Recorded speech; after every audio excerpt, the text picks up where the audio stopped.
الحمد لله رب العالمين والصلاة والسلام على سيد الأنبياء والمرسلين وآله وأصحابه أجمعين معزز محترم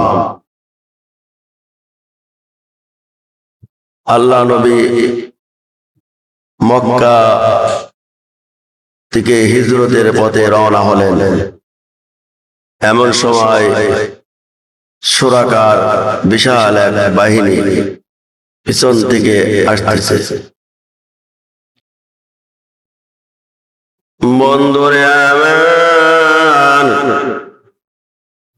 আল্লাহ নবী মক্কা থেকে মদিনার হিজরতের পথে আল্লাহ নবী রওনা দিয়েছেন। এমন সময় সুরাকার বিশাল এক বাহিনী পিছন থেকে আল্লাহ নবীকে 100 লাল উটের লোভে আল্লাহ নবীকে হত্যা করার লোভে চলে আসছেন। 100 লাল উট পাওয়ার জন্য আবু জাহেলের পক্ষ থেকে ঘোষণা হলো। আবু জাহেল ঘোষণা দিল, কে এমন আছো, কোন যুবক আল্লাহ নবীকে যে হত্যা করবে তাকে 100 লাল উট পুরস্কার দেওয়া হবে। লাল উটের মূল্য বেশি ছিল। ওই সময় সুরাকা প্রস্তুত হয়ে গেল, তার বাহিনী মক্কার ভিতরে বড় ডাকাত সুরাকা বিশাল এক বাহিনী নিয়ে তিনি রওনা দিলেন। এদিকে হযরতে আবু বকর পিছনের দিকে তাকায়, দেখতে ধুলা উঠতেছে। ব্যাপার কি, এত ধুলা উঠতেছে? তাকায় দেখে সুরাকা বিশাল এক বাহিনী নিয়ে রওনা দিয়েছেন আল্লাহ নবীকে হত্যা করার জন্য। হযরতে আবু বকর পিছনের দিকে তাকায়, আস্তে আস্তে হাঁটে। আল্লাহ নবী বলে, আবু বকর তুমি পিছনে পড়ছো কারণ কি? তোমার কি বাড়ির প্রতি মায়া লাগছে নাকি? বাড়ির প্রতি তোমার মহব্বত আছে নাকি? ছেলে পেলে বলে মায়া লাগছে নাকি? বলে না। ইয়া রাসূলুল্লাহ, ইয়া হাবিবাল্লাহ, আমি লক্ষ্য করলাম আবু জাহেলের পক্ষ থেকে ঘোষণা দিয়েছেন আল্লাহ নবীকে যে ধরে এনে দিতে পারবে 100 লাল উট পুরস্কার দেওয়া হবে। এই কথা শোনার পরে সুরাকা ঘোষণা দিয়ে চলে আসতেছে বিশাল এক বাহিনী নিয়ে। মক্কার বড় ডাকাত সুরাকা, এই সুরাকা আপনাকে হত্যা করার জন্য আসতেছে। আল্লাহ নবী বললেন, আবু বকর চিন্তা করো না, ভয় করো না, লা তাহজান ইন্নাল্লাহা মা'ানা, চিন্তা করো না, ভয় করো না, আমরা শুধু দুইজন নয়, আমাদের সঙ্গে আরো একজন মহান স্রষ্টা, তিনি আমাদের সঙ্গে আছেন। নবীর চেহারার ভিতরে ভয়ের কোনো লেশ নাই। আল্লাহ নবীর চেহারার ভিতরে কোনো ভয় নাই। নবী হাঁটতেছেন আবু বকরকে সঙ্গে নিয়ে।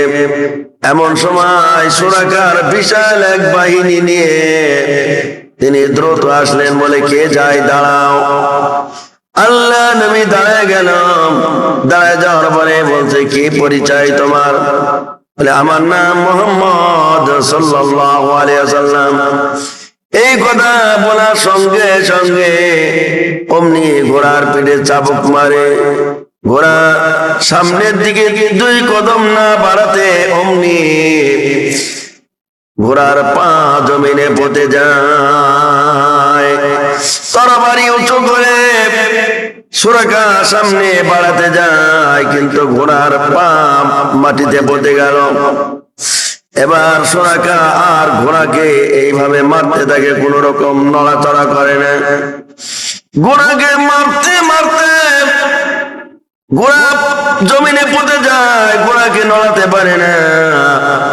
লক্ষ্য করে দেখলো জমিনে পড়ে গেছে ঘোড়া। এবার সুরাকা চিন্তা করলো আমাদের দোয়ায় কোনো কাজ হবে না। আল্লাহ নবীকে বললেন, ইয়া রাসূলুল্লাহ, ইয়া হাবিবাল্লাহ, আমরা আপনাকে চিনতে পারি নাই, এই জন্য আমি বেয়াদবি করেছি, আমাকে ক্ষমা করে দেন, আমি আর আপনার সঙ্গে বেয়াদবি করব না, আমি আপনার সঙ্গে বেয়াদবি করব না। এসেছিলাম আপনাকে হত্যা করার জন্য, কিন্তু আমি ফিরে যাব, আপনি দোয়া করেন। আজকে আপনার দোয়া শোনা কারোর দোয়া কবুল হবে না। দয়ার নবী, মায়ার নবী দুই হাত তুলে দোয়া করলেন। দোয়া করার সঙ্গে সঙ্গে হাতখানা কবুল হয়ে গেল, আর ঘোড়া স্বাভাবিক হয়ে যায়। যেই না ঘোড়া স্বাভাবিক হয়ে গেল, অমনি আল্লাহ নবীর কাছে আবার সামনে এগোনোর জন্য ঘোড়ার পিঠে চাবুক মারে, ঘোড়া সামনে পা বাড়াতে যায়, আবার ওই জায়গায় ঘোড়ার এবার হাঁটু পর্যন্ত গেড়ে যায় মাটির ভিতরে। অনেক চেষ্টা করলেন, ঘোড়া নড়াতে পারেন। আল্লাহ নবীকে আবার বললেন, ওগো মুহাম্মদ, আমি চিনতে পারি না, তোমার সঙ্গে আমি বেয়াদবি করেছি, আমাকে ক্ষমা করে দাও, আমি আর কোনোদিন তোমার সাথে বেয়াদবি করব না, আল্লাহর রাস্তায় ক্ষমা করে দাও, আমি তোমার সাথে বেয়াদবি করব না। আল্লাহ নবী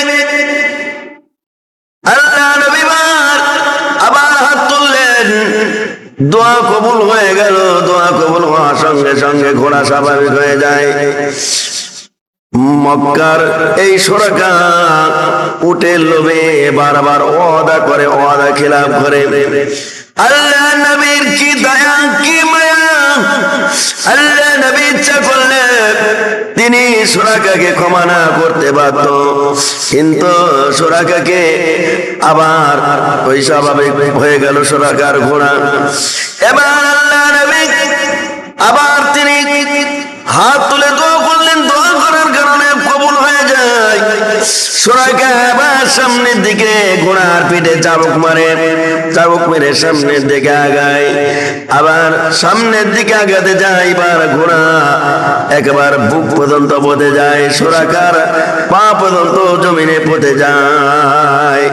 সুরাকা এবার কাঁদতে চায়, দুই চোখের পানি ঝিরঝির কাঁদতেছে, কাফের সুরাকা আল্লাহ নবীকে বলে, ও মুহাম্মদ, কথা দিলাম তোমার কোনো ক্ষতি আমি করব না, আমি ফিরে যাব। আমি এতদিন জানতাম, বিশ্বাস করতাম না তুমি সত্য নবী, আজকে বিশ্বাস করলাম। আপনি আমাকে ক্ষমা করে দেন, এবার কোনো মতো ক্ষমা করে দেন। আপনি হাত তুলে দোয়া কবুল হবে, আমি হাত তুলে দোয়া কবুল হবে না, আজকে আপনি ছাড়া আর কোনো উপায় নাই, আপনি এবার কোনো মতো ক্ষমা করে দেন, আমি বাড়ি ফিরে যাব। আল্লাহ নবী, দয়ার নবী, মায়ার নবী, রহমাতুল লিল আলামিন, আবার তিনি হাত তুললেন, দুই হাত তুলে দোয়া করলেন। দোয়া করার সঙ্গে সঙ্গে কবুল হয়ে যায়। এবার সুরাকা মাথা নিচু করে আর সামনের দিকে আগায় না। আল্লাহ নবী বলছে, সুরাকা, আমি মদিনায় যেতেছি, তুমি কি আমার সঙ্গে যাবা? বলে, না, আমি মক্কায় ফেরত যাব। বলে, তাহলে আমি যে মদিনায় যেতেছি, তোমার সঙ্গে সাক্ষাৎ হয়েছে, এই কথা কাউকে বলবে না। সুরাকা এবার বললাম, আমি আপনার সঙ্গে দেখা হয়েছে, আমি লাল উটের লোভে আপনাকে হত্যা করতে এসেছিলাম, কিন্তু আপনাকে হত্যা করলাম না। আসলে সে হত্যা করলো না, না হত্যা করতে পারলো না, কিন্তু সে বললাম আমি হত্যা করলাম না। কত বড় কাফের বেঈমান, হত্যা করতে পারলো না, কিন্তু সে বললো আমি হত্যা করলাম না, আমি মক্কায় ফেরত যাব, আমি আপনার কথা কাউকে বলবো না, এর বিনিময়ে কে পুরস্কার দিবেন? আল্লাহ নবী বলল, সুরাকা, তুমি যাও, মক্কায় ফেরত চলে যাও, আমি কথা দিলাম, এই পারস্য শহরের রাজার রাজমুকুট তোমাকে আমি উপহার দেব, এটাই হবে তোমার জন্য পুরস্কার। সুরাকা বলল, যেই ব্যক্তি মক্কা ছেড়ে মদিনায় পালায়ে চলে যাচ্ছে, আত্মগোপনে পালিয়ে যাচ্ছে। আবার সে নাকি সুরাকা বলছে সে নাকি পারস্য শহরের রাজার রাজমুকুট আমাকে উপহার দেবে। এটা কখনোই সম্ভব না, কারণ কাফেরদের দিলে বিশ্বাস ছিল না, মনে বিশ্বাস ছিল না। নবীকে তারা চিনত, জানত, বুঝলাম, পারতপক্ষে তারা বিশ্বাস করতে পারে নাই। কাফেররা জানতো, তারপরও আল্লাহ নবীকে বিশ্বাস করলো না, বলে আসলে পুরস্কার দেবে না তো, এই জন্য আমাকে ধোঁকা দিয়ে যায়। আল্লাহ নবীকে ধোঁকাবাজ বানালেন, মিথ্যক বানালেন। আল্লাহ নবী কোনো কথার উত্তর দিলেন না, বললাম আমি রাজমুকুট অবশ্যই উপহার দেব। বন্ধুরা আমার, হযরতে সুরাকা এবার আল্লাহ নবী চলে গেল। সুরাকার ওই বাহিনী তিনি রওনা দিলেন, মক্কায় চলে যায়। আল্লাহ নবীর ইন্তেকালের পরে হযরত ওমর পারস্য শহর বিজয় হলো, রাজার রাজমুকুট তিনি পেলেন। ওই রাজমুকুটটা সুরাকাকে বললো এই মুকুট কেউ পাবে না, কারণ হলো আল্লাহ নবী ওয়াদা করেছিলেন রাজমুকুট উপহার দেবে। সুরাকাকে ডাক দাও। পারস্য শহরে রাজমুকুটটাকে এই মুহূর্তে আল্লাহ নবীর ওয়াদা পূরণ করা হবে। রাজমুকুটটা তারই পাওনা, সে পুরস্কার হিসাবে রাজমুকুট পাবে। হযরত ওমরের জামানায় এই পারস্য শহরে রাজমুকুট সুরাকাকে ডেকে নিয়ে এসে তাকে বলে নাও, আল্লাহ নবী যে ওয়াদা করেছিলেন সেই পুরস্কার তোমাকে দেয়া হলো।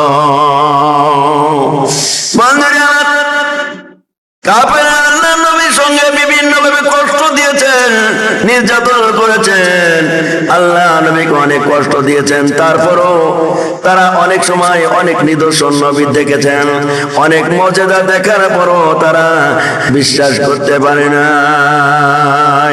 আল্লাহ নবী অনেক কিছু তাদেরকে অনেক মর্যাদা দেখাইছেন, তারপরও তারা বিশ্বাস করে নাই। কারণ হলো আল্লাহ তাকে হিদায়াত করবে, সেই হিদায়াত প্রাপ্ত হবে, আর আল্লাহ যাকে হিদায়াত করবে না সে কখনো হিদায়াত প্রাপ্ত হবে না।